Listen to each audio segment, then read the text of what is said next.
Hello all and welcome to another episode of Performer Talk with me, Simon South. Now today we're going to be discussing nightmare gigs. Now we all have had them as performers, every single one of us. And that's the whole point of Performer Talk, to talk about the good things, the bad things, and give some business tips and things like that that might help you in the future. Today we're going to be discussing a particular nightmare gig that I remember very well, that wasn't a nightmare until near the very end. I'm not going to mention any names or anything like that, but I think it's quite a funny story as well as being a bit of a weird story. So let's get to it. So as a magician, I perform at a lot of cabaret shows and they're brilliant. They're really, really good. If you are an act and you haven't done a cabaret show, then I highly recommend you go and do one.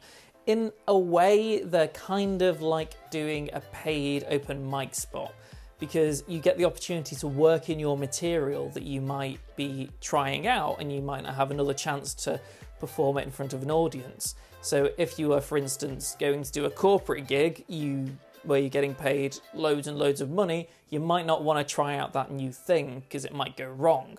Whereas if you get to do a cabaret show, that gives you the time to work it in so you can figure out what it is that could go wrong or that could go right or anything like that. I have done a load of these and I have my preferred personal cabaret set.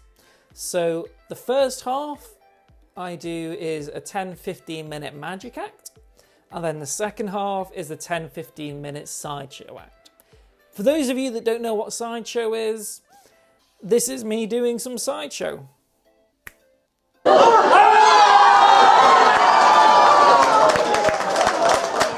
Yeah, it's pretty weird, I know.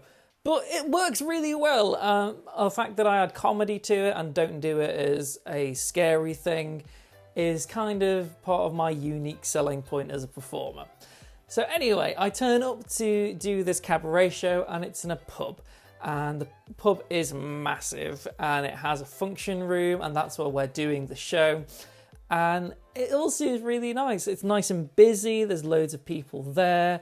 And I go to the dressing room and sort myself out with what I can prepare before the show. And then what I tend to do at these cabaret shows when it's available to me is to leave the dressing room because then I can check out the audience and see who I think will be brilliant to work with on stage and to pull up and do certain tricks with them. So the show starts and it's all going brilliantly. And everyone loves my magic act. They think it's great. I'm getting all the right noises. But I'm also getting some people at the back that are talking rather loudly through my set. Now, at a cabaret show, obviously, if it's a burlesque performer, then you're expecting the whoops and cheers and yeah kind of noises.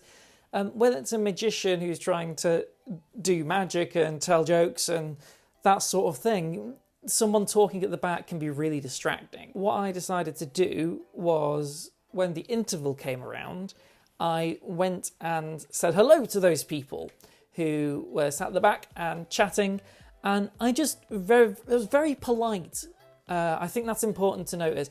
If you are going to do anything like this, make sure that you're very polite when you do it. So I just went over and was like, hi, you all enjoying the show? And they were like, yeah, it's great, having a brilliant time. I was like, yeah, good, awesome. And I just said, can I just make a little request? Is that when I'm on stage, would it be possible for you to not talk? Because I noticed during my set that you did talk, and obviously if it was important, I get it, but it can be very distracting to me as a performer.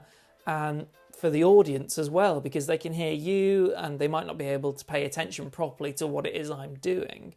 And bless that, they were lovely. They were like, yeah, that's fine. And so I was like, yep, brilliant, sorted, great. So, second half, I'm doing sideshow. Now, it's important to note here that I performed the human blockhead, which is hammering a nail into your nose.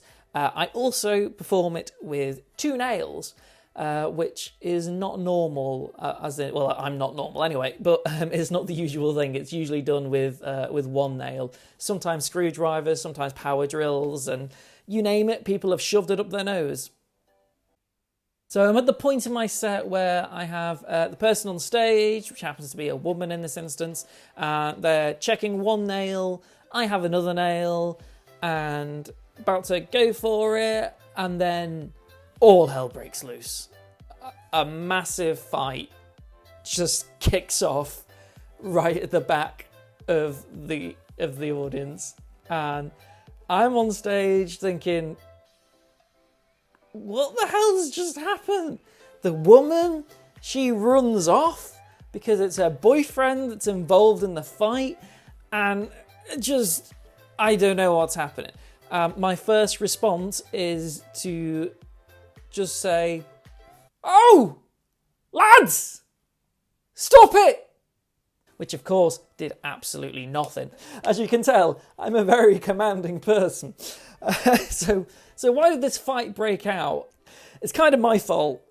What had happened is, because I told this group at the back if they could shut up, essentially, while I'm on stage, and they were like, yeah, that's fine.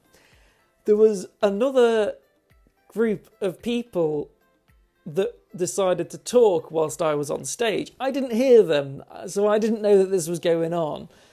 And party that I had told to be quiet decided to tell party that weren't being quiet to be quiet. They essentially were like, nah mate, we're going to do what we want to do. And this party decided to go over and lamp him. Like, actual proper fight here going on because I asked someone to be quiet, right? It is just, mind-blowing. So I'm stood on stage just watching this whole thing happen whilst I try and stand rather stoically and attempt to keep the rest of the audience safe, and from my point that I can keep them safe, I don't know. I'm just stood on stage being like, be okay guys, we'll get the bouncers in. The bouncers have come in and they're like dealing with the whole thing. And then it hits me that I gave the woman on stage a nail, a proper 5-inch solid nail to check over to make sure it's real. And she's just run off stage. And part of me now is thinking, am I about to go to prison for an accessory to GBH because I supplied a weapon?